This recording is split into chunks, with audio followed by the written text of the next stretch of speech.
Di rumah-rumah anak-anak tidak bisa tidur malam. Mereka rata-rata tidurnya jam 4, jam 1 malam, jam 2 malam. Di rumah mereka tidak mendapat makanan yang bergizi karena serba fast food. Di rumah mereka tidak mendapatkan kasih sayang. Di jalanan mereka balapan. Mereka tidak mendapatkan ruang hidup tanpa gadget dalam setiap hari. Saya katakan, justru lingkungan kita hari ini, rumah, halaman rumah, kadang sekolah, kadang jalanan, bukan lagi tempat yang ramah untuk anak-anak Indonesia. Untuk itu apa kebijakan yang harus kita lakukan? Kebijakan yang harus kita lakukan adalah mindset pembangunan dirubah. Ekonomi bukan segalanya. Itu penting. Tetapi ekonomi tidak boleh membunuh ruang-ruang publik di mana orang mendapat ruang bercengkrama. Desain rumah harus dikembalikan pada desain yang membuat jendela, membuat ruang untuk ibu dan bapaknya berkumpul. Halaman rumah harus tersedia di setiap kampung, jangan dihabiskan untuk bangunan. Karena anak-anak ingin bermain di halaman.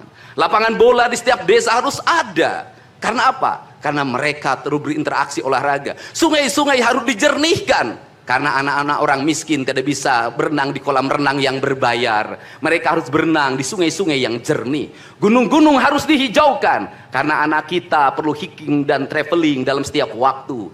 Anak-anak kita perlu berinteraksi dengan semesta. Lampu-lampu kadang sebulan sekali harus dimatikan.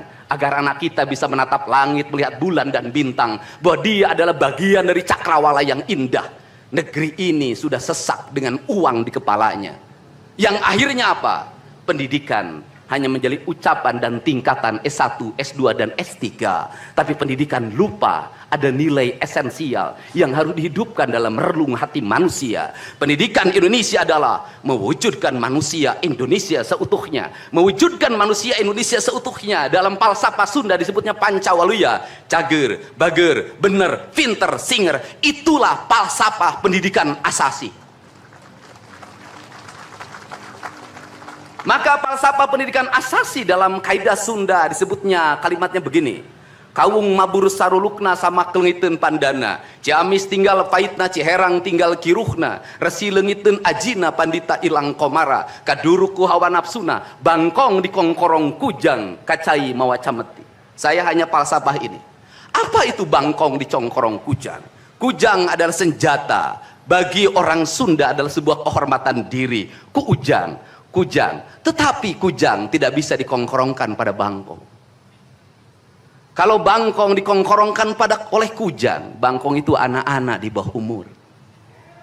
Kalau dia dikongkorongkan oleh kujang, kujang itu tak bermakna dan bangkong itu mati, tak mampu membawa kujang. Kacai mawacameti, apa itu artinya? Orang pergi ke air untuk mensucikan diri, maka dia harus membebaskan diri dari berbagai apapun kepentingan. Dia ingin pasrah, dia ingin sumera, hirup ukur sasamperan, awak ukur sasampayan. Sariring dering dumadi sarengkak saparipola, la haula wala quwata illa billah. Maka dia tidak boleh membawa hawa nafsu. Ketika kita ingin memasuki abad ritual dan spiritualitas, maka tidak boleh ada kebencian, tidak boleh membawa senjata apapun, tidak boleh, maka kita berserah. Apa yang terjadi hari ini?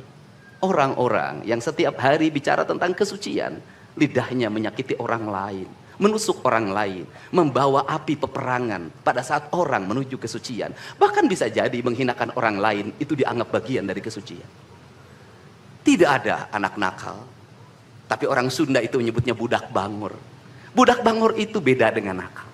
Kenapa? Itu masa mereka menginjaki masa remaja menuju masa dewasa.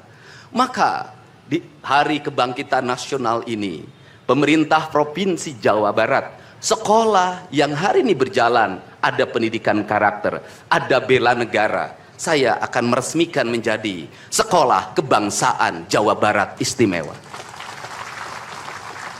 Sekolah Kebangsaan Jawa Barat Istimewa nanti akan dipusatkan di Dodik, Lembang. Dan kalau ada lembaga pendidikan lainnya, kami juga akan menjadi kerjasama.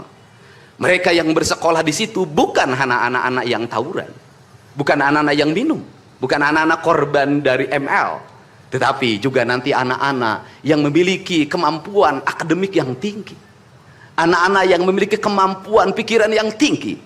Dan seizin pimpinan DPRD Provinsi Jawa Barat, tahun ini kami akan memberikan beasiswa pada mahasiswa-mahasiswa yang kuliah di jurusan engineering, tetapi mereka harus mengikuti sekolah kebangsaan selama 1 bulan, agar uang yang diberikan oleh Provinsi Jawa Barat melahirkan nasionalisme-nasionalisme baru yang bisa membawa bangsa ini ke arah kemajuan. Dan saya mengucapkan terima kasih pada kalian semua yang membuat diri saya hari ini setiap hari berpikir, ingat, doa yang terpancar ada 2. Saya tidak menyebut doa. Rintihan hati, bisikan hati ada 2. Ada yang berharap ini berhasil, dan ada yang berharap ini gagal. Siapa yang berharap ini berhasil? Mereka adalah kaum-kaum nasionalis yang mencintai bangsa ini. Siapa yang berharap ini gagal?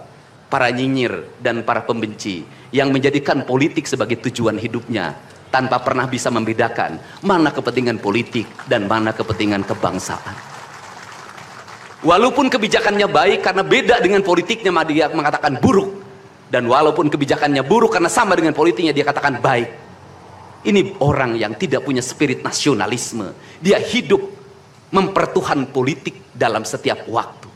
Saya katakan, dia hidup mempertuhan politik dalam setiap waktu, meskipun lidahnya berkata bertuhan pada Allah, tetapi hatinya dalam setiap hari hasud dan menjadikan politik sebagai tujuan hidup. Dan barangkali bisa dilihat dari seluruh rakyat Jawa Barat, karena ini tertransformasi lewat media televisi dan media digital, yang menjadi petugas upacara hari ini bukan pasukan paskibraka yang biasa kita pakai, tapi mereka adalah peserta didik sekolah kebangsaan Dodik Lembang Rindam 3 Siliwangi.